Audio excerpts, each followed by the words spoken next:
Born around 1680 in Bristol, England, Edward Teach, better known as Blackbeard, emerged as one of the most feared pirates of the early 18th century.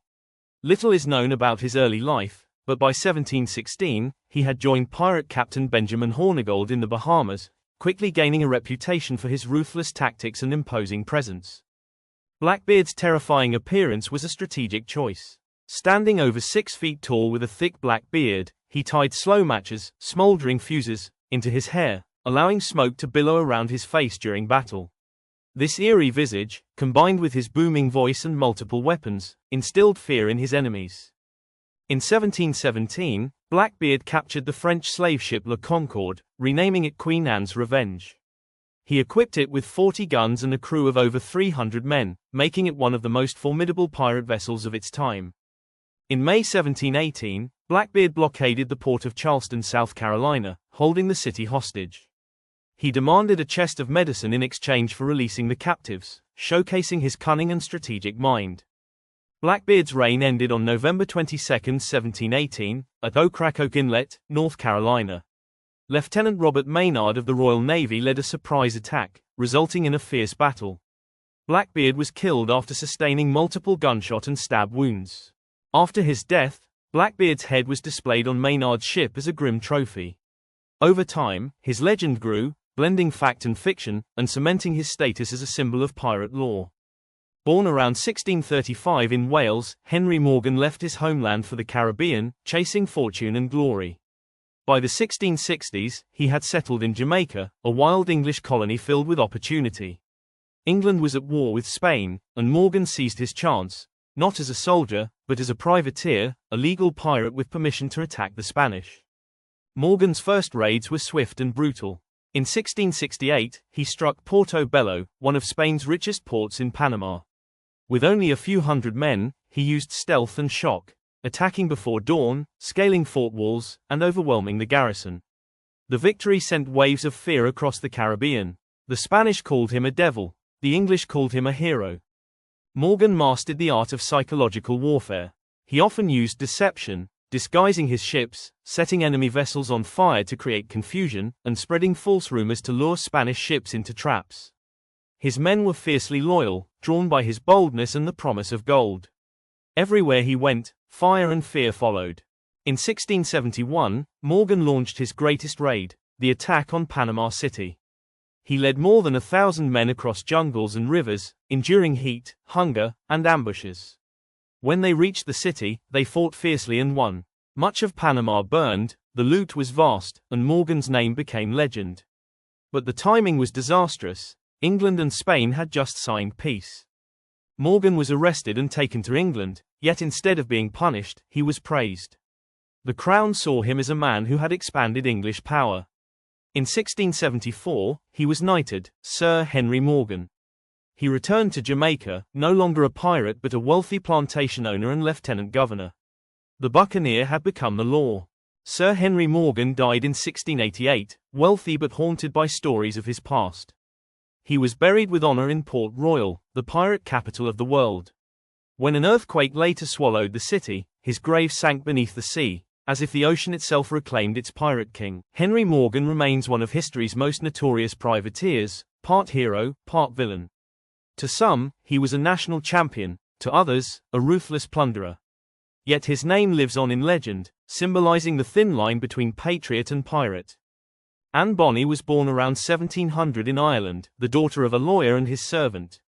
Her father dressed her as a boy to hide the scandal. But even as a child, Anne was fiery and stubborn, a girl who fought back and refused to be tamed.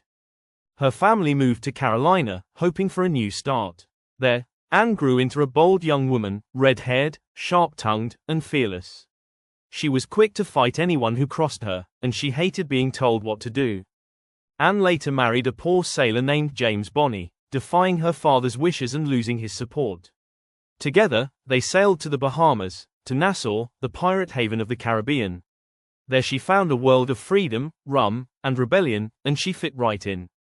In Nassau, Anne met John, Calico Jack, Rackham, charming, daring, and a pirate through and through. The two fell for each other instantly.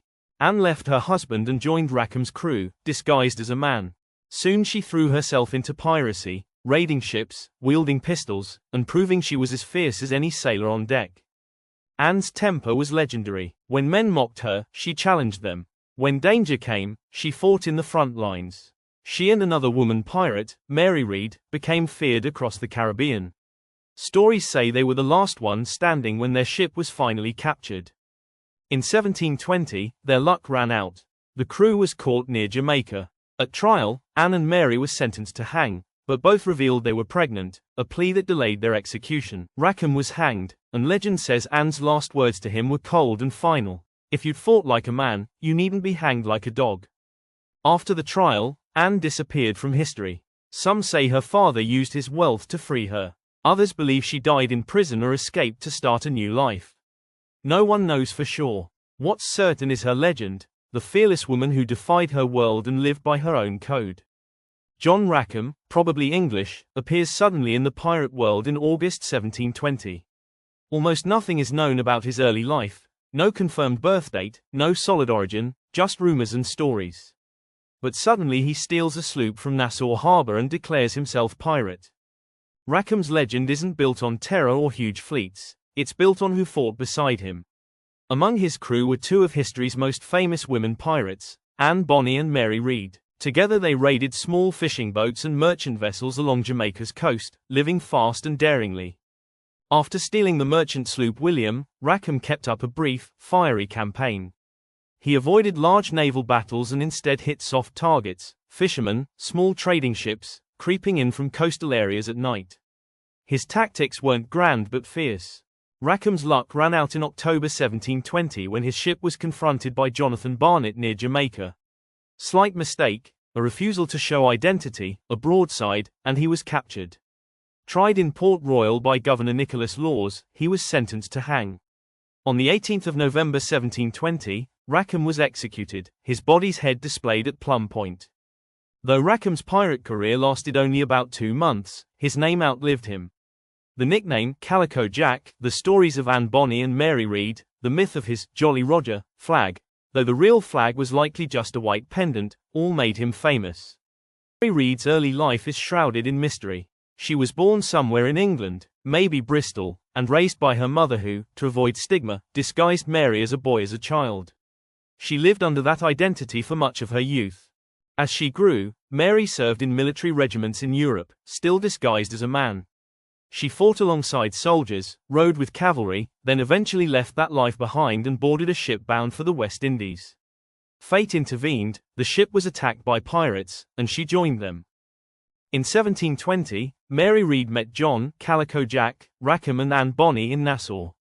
She joined Rackham's crew aboard the sloop William. Mary fought fiercely beside Anne Bonny, both disguised, claiming the name of pirates, not just stowaways. See you to lasses, pistols, the sea, she was in the thick of it. Not long after, Rackham's crew was caught off Jamaica by Jonathan Barnett.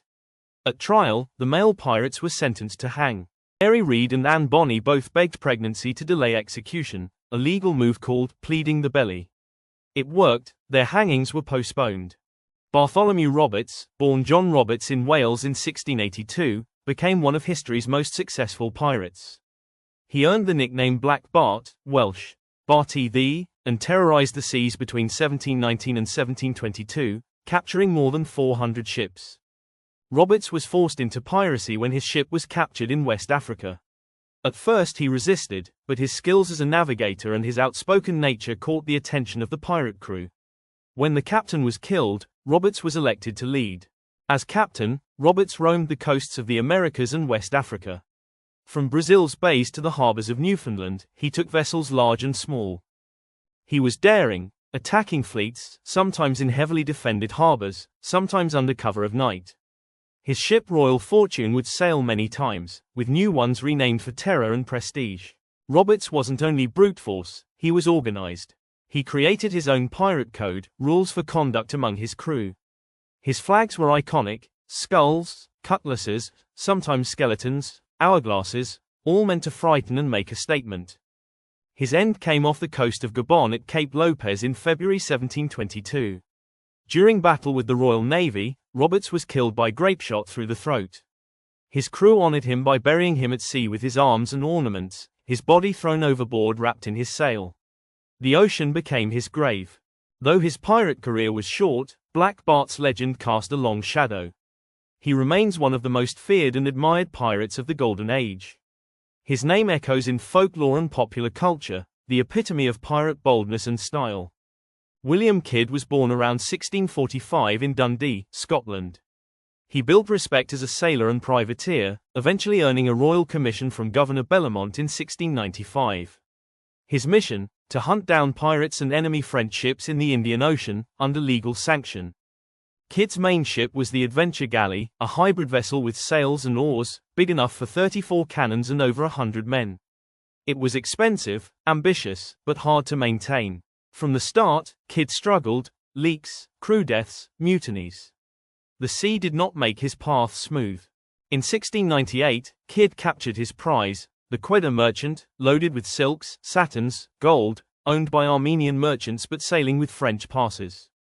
Many saw this as legitimate, others considered it piracy because of shifting political winds. Kidd kept the ship, renamed it Adventure Prize. With his ship damaged and his crew dwindling, Kidd found himself stuck. The cost of the expedition grew, and his backers shifted morally and politically. He tried to sell off goods, hide what he could, yet rumors of piracy swirled. He buried treasure on Gardiner's Island and began acting more like a pirate than a privateer. Authorities' long-promised protection turned on Kidd. He was lured to Boston, arrested in 1699, then sent to England.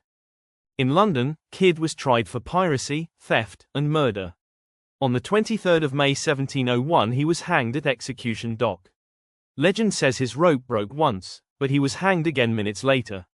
His body was displayed as warning. Though his life ended in disgrace, Kidd's legend grew. Stories of buried treasure, undiscovered loot, questions about his guilt versus betrayal by politicians, all swirl to this day. The public saw Kidd as both villain and scapegoat, both pirate and pawn. His story continues to echo in books, songs, treasure hunts.